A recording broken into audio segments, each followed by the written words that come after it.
Dr. Rachel Lawson stood transfixed, her eyes locked on the massive view screen dominating the Situation Room. The year was 2045, and humanity had just received its first indisputable proof that we were not alone in the universe.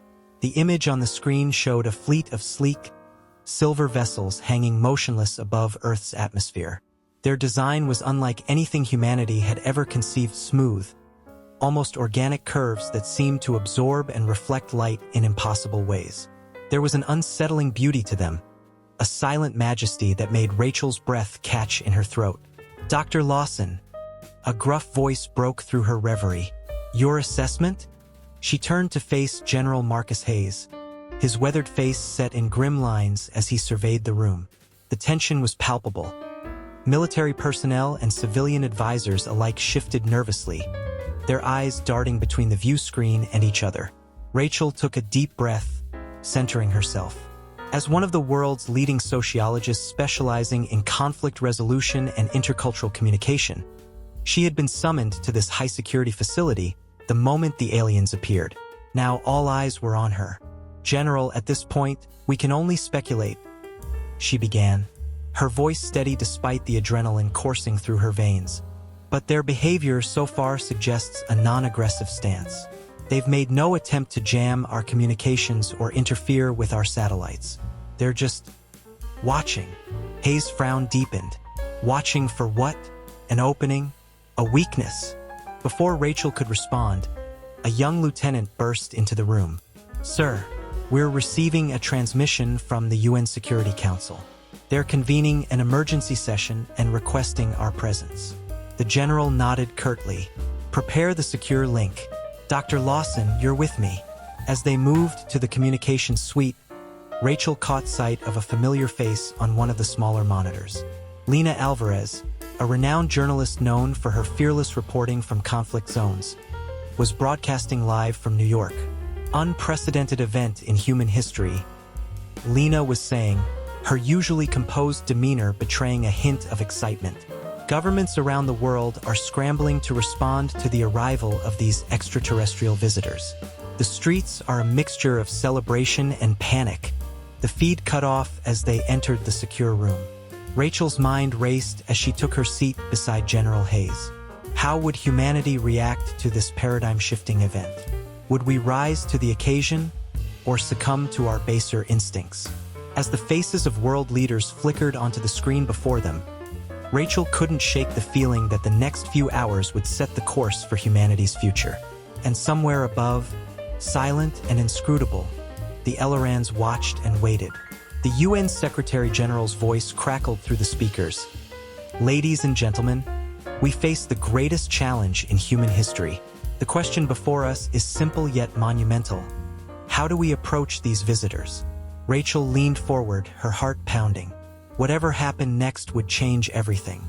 In the days following the Elorans' arrival, the world teetered on a knife's edge between wonder and fear. Dr. Rachel Lawson found herself at the center of a whirlwind, shuttling between high-level briefings and hastily assembled think tanks. "We need to establish communication," Rachel argued in yet another meeting, her voice betraying a hint of frustration. "Every moment we delay, we risk misunderstanding their intentions." General Hayes, seated across from her, shook his head. "And every attempt at contact could be perceived as aggression. We can't risk provoking them, Doctor." As they debated, the world outside was changing rapidly. Lena Alvarez's reports painted a vivid picture of a planet in flux. "Stock markets worldwide continue to plummet," Lena's voice echoed from a nearby screen. "Panic buying has emptied store shelves in major cities, while religious leaders call for calm and reflection. Meanwhile, the Eloran ships remain stationary, their purpose unknown." Rachel rubbed her temples, feeling the weight of sleepless nights. The Elorans' silence was becoming deafening, a void that humanity rushed to fill with its own fears and speculations. Outside the sealed conference rooms and military bunkers, society was fracturing along new lines. Some saw the aliens as saviors, their advanced technology a potential solution to Earth's myriad problems. Others viewed them as harbingers of doom, their mere presence a threat to human autonomy. As night fell, Rachel found a moment of solitude on a balcony overlooking Washington, D.C. The city lights twinkled below, but her eyes were drawn to the sky. There, barely visible among the stars, hung the Eloran ships. "Beautiful, aren't they?" a voice said beside her. Rachel turned to see Lena Alvarez, camera in hand. "Lena," Rachel nodded, surprised. "I didn't expect to see you here." The journalist smiled wryly. "I go where the story is, and right now, this is the biggest story in human history." She paused, studying Rachel's face. "How are things inside?" "Really?" Rachel sighed, weighing her words carefully. "Tense, uncertain. We're dealing with something so far beyond our experience, and the stakes couldn't be higher." Lena's eyes gleamed with interest. "And your personal opinion, Dr. Lawson? Off the record, of course." Rachel gazed back at the sky, considering. I think this is a test. Not one the Elorans are deliberately giving us, but a test nonetheless. How we respond to their presence will reveal who we truly are as a species." Before Lena could respond, Rachel's secure phone buzzed urgently. The message made her blood run cold. "Emergency meeting. Global satellite networks compromised. Possible Eloran action." Rachel's heart raced as she rushed back inside, leaving a stunned Lena behind. As she hurried through the corridors, a terrible thought struck her. What if, in our fear and confusion, we had already failed the Elorans' unspoken test? The next few hours would be crucial. As Rachel entered the crisis room, she steeled herself for whatever challenges lay ahead. The true test of humanity was just beginning. The crisis room buzzed with frantic activity as Rachel entered. Screens flickered with disrupted signals, and the air was thick with tension. General Hayes stood at the center barking orders. "I want every system checked and double-checked. If this is an Eloran attack, we need to know now." Rachel approached cautiously. "General, what exactly happened?" Hayes turned, his face grim. "Global satellite networks are going haywire. Communications, GPS, weather monitoring, all compromised. It started an hour ago and it's spreading fast." A young technician called out, "Sir, we're detecting unusual energy signatures from the Eloran ships. They seem to be pulsing." Rachel's mind raced. This doesn't fit their pattern of non-interference. "Are we sure it's them?" Before Hayes could answer, the main screen lit up with an incoming transmission. The president's face appeared, lines of worry etched deep. "General Hayes, Dr. Lawson." The president nodded grimly. "I've just finished an emergency call with other world leaders. China and Russia are blaming us for the satellite disruptions. They're threatening military action if we don't call off our alien allies." Rachel felt a chill run down her spine. "Mr. President, we have no evidence that the Elorans are behind this. Jumping to conclusions could be catastrophic." "Evidence or not, Doctor, the world is on edge," the president replied. "We need answers, and we need them now." As if on cue, alarms blared throughout the facility. A lieutenant rushed in, breathless. "Sir, we're detecting multiple launches from silos in Russia and China." "ICBMs, sir. They're aimed at major cities and the Eloran ships." The room fell silent for a heartbeat, then erupted into chaos. Rachel watched in horror as years of delicate international relations crumbled in minutes. General Hayes was already mobilizing a response. "Get our birds in the air. Activate missile defense systems." "Wait!" Rachel shouted, her voice cutting through the din. "If we retaliate, there's no going back. We need to try communication one last time." Hayes glared at her. "With all due respect, Doctor, we're out of time for talk." Rachel turned to the president, pleading, "Sir, please, give me 5 minutes to attempt contact with the Elorans. If they're behind this, maybe they can stop it. If they're not, we need their help more than ever." The president hesitated, then nodded. 5 minutes, Dr. Lawson. Make them count." Rachel rushed to the communication array, her hands shaking as she inputted the frequencies they'd been broadcasting to the Eloran ships. "This is Dr. Rachel Lawson of Earth," she spoke clearly into the microphone. "We are facing a global crisis that may lead to unprecedented destruction. If you can hear us, please respond. We need your help. Seconds ticked by like hours. The room held its breath. Suddenly, every screen in the facility went blank. Then, one by one, they flickered back to life, displaying a single message in every language on Earth. We have been watching. It is time for US to speak. Rachel's heart pounded as she realized the true test of humanity was about to begin. A hush fell over the crisis room as the message from the Elorans pulsed on every screen. Rachel felt a mix of relief and apprehension wash over her. They had finally broken their silence, but what would they say? Suddenly, a shimmering hologram materialized in the center of the room. The figure was humanoid but clearly alien, tall and slender, with iridescent skin and large, almond-shaped eyes that seemed to hold ancient wisdom. People of Earth, the Elorans spoke, its voice resonating with a musical quality that belied the gravity of the situation. We are the Elorans, and we come not as conquerors or saviors, but as observers. General Hayes stepped forward, his hand instinctively reaching for a weapon that wasn't there. Observers? You've brought us to the brink of war.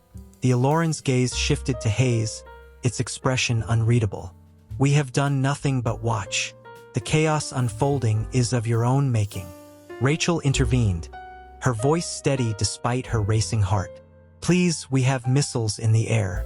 Can you help us stop them? We will not interfere directly, the Eloran replied, but we can offer you the means to resolve this crisis yourselves. With a wave of its hand, holographic displays appeared around the room, showing the trajectories of the launched missiles and previously hidden defense systems. We have temporarily enhanced your technology, the Eloran explained. You now have the capability to neutralize these weapons safely. The choice to use this knowledge is yours. General Hayes didn't hesitate. He barked orders to his team, who scrambled to input the new data into their systems. Within minutes, reports started coming in of missiles mysteriously veering off course or disarming mid-flight. As the immediate threat subsided, Rachel turned back to the Eloran. Thank you, but why? Why come here only to watch us nearly destroy ourselves? The alien's eyes seemed to shimmer with something akin to sadness. Your species stands at a crossroads. You have the potential for greatness, but also for self-destruction. We came to see which path you would choose when faced with the unknown. The president's voice crackled through the speakers. And what is your judgment of us? We do not judge, the Eloran replied. We observe. But know this. How you proceed from this moment will determine whether we share our knowledge with you or leave you to your own devices. With those words, the hologram flickered and vanished, leaving the room in stunned silence. Rachel's mind reeled with the implications. The Elorans had been testing them all along, not through direct action, but by their mere presence.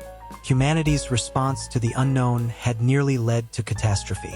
Lena Alvarez's voice cut through the silence as news reports began flooding in. In a stunning turn of events, the global missile crisis has been averted. Sources report unprecedented cooperation between nations in the face of what some are calling divine intervention. General Hayes turned to Rachel, his expression a mix of relief and uncertainty. What now, Doctor? Where do we go from here? Rachel took a deep breath, feeling the weight of the moment. Now, she said, we prove to the Elorans and to ourselves that we're worthy of the second chance they've given us. We rebuild, we cooperate, we become better than we were. As the sun began to rise outside, casting a golden glow over a world forever changed, Rachel knew that the real work was just beginning. The Elorans were still watching, silent sentinels in the sky, waiting to see if humanity could learn from its mistakes and reach for the stars not with weapons, but with open hands and curious minds. The test wasn't over. In many ways, it had only just begun. In the weeks following the Elorans' revelation, the world struggled to find its footing. The near-miss with global catastrophe had shaken humanity to its core, and the knowledge that an advanced alien civilization was observing their every move added a surreal layer to an already tense situation. Rachel found herself thrust into the spotlight, her expertise in sociology and conflict resolution suddenly in high demand. She shuttled between UN meetings, government briefings, and public forums, trying to help shape a coherent global response to the Eloran presence. One afternoon, as she prepared for a crucial address to the UN General Assembly, Lena Alvarez cornered her for an interview. "Dr. Lawson," Lena began, her camera rolling, "you've become the de facto spokesperson for human-Eloran relations. How do you see our path forward?" Rachel paused, choosing her words carefully. "We're at a pivotal moment in human history. The Elorans have shown us both our potential and our flaws. Our challenge now is to rise above our fears and divisions, to prove that we can be worthy of the knowledge they might share." Lena pressed further. "But there are those who argue that we shouldn't trust the Elorans, that their test was cruel and manipulative. How do you respond to that?" Before Rachel could answer, an aide rushed in. "Dr. Lawson, you're needed urgently. There's been an incident." Rachel excused herself and hurried to a secure briefing room. General Hayes was there, his face ashen. "What's happened?" Rachel asked, dread building in her stomach. Hayes activated a holographic display. A group of extremists attacked an Eloran observation post in the Atacama Desert. They somehow breached the perimeter and, well, see for yourself. The hologram showed grainy footage of masked individuals planting explosives around a sleek, alien structure. Moments later, the building erupted in a ball of fire. Rachel gasped. "Were there any Elorans inside?" Hayes shook his head. "We don't know. There's been no response from the ships, no retaliation. Just silence." Rachel's mind raced. This attack could undo all the progress they'd made. "We need to make a statement fast. Condemn the attack, reaffirm our commitment to peaceful coexistence." "It may be too late for that," Hayes growled. "Look," he switched the display to a live news feed. Protests were erupting in cities across the globe. Some carried signs welcoming the Elorans, while others demanded their immediate departure. Clashes between the groups were turning violent. "It's not just civilians," Hayes continued. "Some nations are using this as an excuse to settle old scores. Border skirmishes are breaking out. The whole damn powder keg is about to blow." Rachel felt the weight of the world pressing down on her. The Elorans test wasn't just about how humanity would react to their presence, but how we would handle the strain it put on our own societies. "We need to address the UN now," Rachel said firmly. "And then I think it's time we tried to speak with the Elorans again.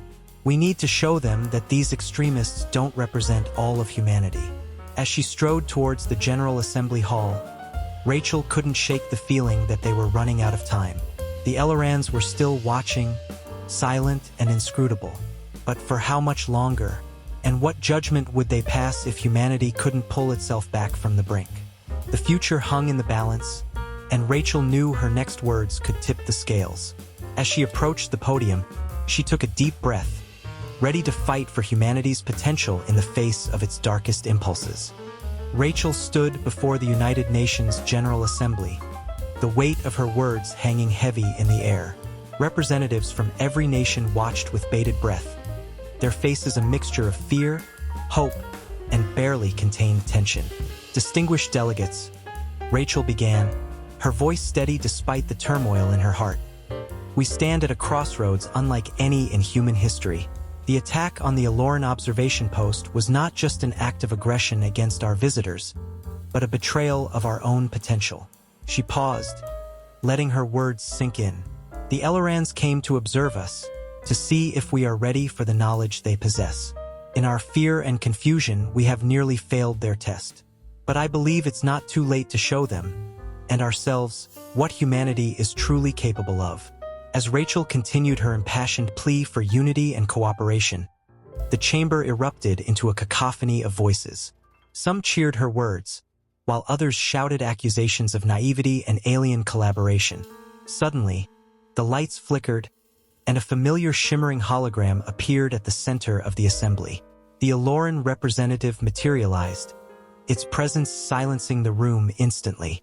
"People of Earth," the Eloran's melodious voice resonated. "We have witnessed your struggles and your triumphs. The attack on our outpost was unfortunate, but not unexpected. It is part of the process we came to observe. Rachel stepped forward, her heart pounding. Please, can you tell us more about this process? What exactly are you looking for? The Elorans' gaze seemed to penetrate her very soul. We seek to understand if your species can overcome its base instincts, if you can unite in the face of the unknown, rather than fracture. The true test is not in how you react to us, but in how you treat each other in times of crisis. As the Elorans spoke, screens around the chamber came to life, showing scenes from around the world. Riots in some cities contrasted sharply with scenes of cooperation and mutual aid in others. Your world stands on the precipice, the Eloran continued. The knowledge we possess could elevate your civilization to unimaginable heights, or it could be the instrument of your destruction. The choice is yours. With those words, the hologram vanished, leaving the assembly in stunned silence. Rachel seized the moment. You've heard it from the Elorans themselves. This is our chance to prove that humanity is ready for the next step in our evolution. But we must act now, and we must act together. What followed was a marathon session of debate, negotiation, and compromise. Rachel worked tirelessly, mediating between factions, appealing to shared hopes and common ground. Hours turned into days as the world's leaders grappled with the monumental task before them. Meanwhile, outside the UN, the situation remained volatile. General Hayes coordinated with international peacekeeping forces to quell the worst of the violence, while Lena Alvarez's reporting helped to counter misinformation and spread a message of hope. As the week drew to a close, Rachel stood once again before the assembly, this time to witness the signing of the Terran Accord, a groundbreaking agreement that would reshape global governance and set humanity on a path towards unity in the face of cosmic challenges. As the final signature was penned, a collective sigh of relief echoed through the chamber. It was a small step, but a crucial one. Rachel allowed herself a moment of cautious optimism. They had passed this phase of the test, but she knew the real challenges were just beginning. The Elorans were still watching, waiting to see if this newfound cooperation would last or crumble in the face of future trials. As she left the UN building, exhausted but determined, Rachel looked up at the night sky. The Eloran ships glimmered faintly among the stars, a constant reminder of the vast universe waiting to be explored. If only humanity could prove itself worthy of the journey. The real work, she knew, was just beginning. As months passed under the watchful eyes of the Elorans, Earth faced a challenge more dire than any alien presence: the accelerating climate crisis. Extreme weather events ravaged the globe, from unprecedented heat waves to catastrophic floods. Rachel found herself at the forefront once again, this time working with an international task force to address the climate emergency. The Terran Accord had laid the groundwork for cooperation, but now it faced its greatest test. We need to implement drastic measures, Rachel argued in a global summit. The Elorans aren't just watching how we handle their presence, but how we handle our own planet's crisis. General Hayes, now heading a joint military-civilian climate response unit, nodded grimly. We're seeing climate refugees in numbers we've never experienced before.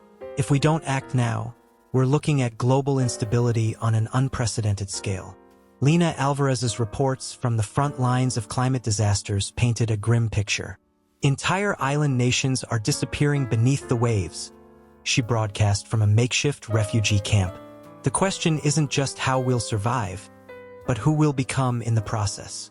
As nations squabbled over resources and responsibility, the Elorans maintained their silence. Their ships remained in orbit, passive observers to humanity's greatest challenge. It was a sweltering summer day when the breakthrough came. Dr. Yasmin Chun, a brilliant climatologist working with Rachel's task force, made a startling discovery. "Look at this," she said, pointing to a complex simulation. "If we combine our most advanced green technologies with this new atmospheric scrubbing method, we could reverse the worst effects of climate change within a decade." Rachel's heart raced. This could be it. But we'd need every nation on board, sharing resources and technology like never before. The debate that followed was fierce. Some nations balked at the cost, others at the required changes to their industries. But as the disasters mounted and the Eloran ships loomed overhead, a sense of common purpose began to emerge. In a historic session of the UN, broadcast to billions around the world, humanity made its choice. The Global Climate Restoration Initiative was launched, the most ambitious and cooperative project in human history. 5 years passed in a flurry of activity. Green cities rose from barren deserts, powered by fusion reactors that had once seemed like science fiction. Vast swathes of land were reforested, and the oceans began to heal under the care of autonomous cleanup fleets. Rachel stood on the balcony of the new United Earth headquarters, marveling at the transformed landscape before her. The air was cleaner than it had been in centuries, and the first signs of ecological recovery were visible even from space. As if on cue, the familiar shimmer of an Eloran hologram appeared beside her. "You have surprised us," the alien said, its tone carrying a hint of what might have been admiration. "How so?" Rachel asked, her heart pounding. "When faced with a crisis of your own making, you chose unity over division, innovation over stagnation.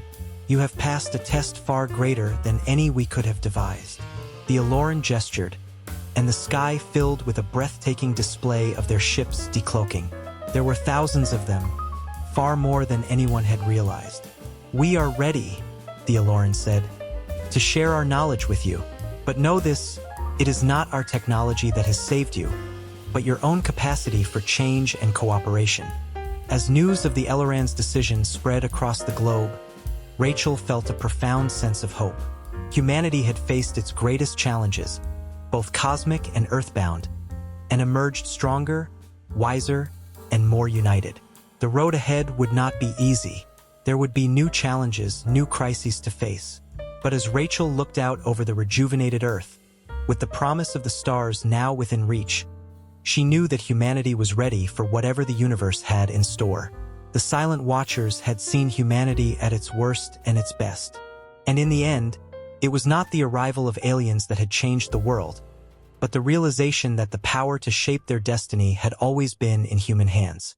As the sun set on this new era, Rachel smiled. The real journey was just beginning.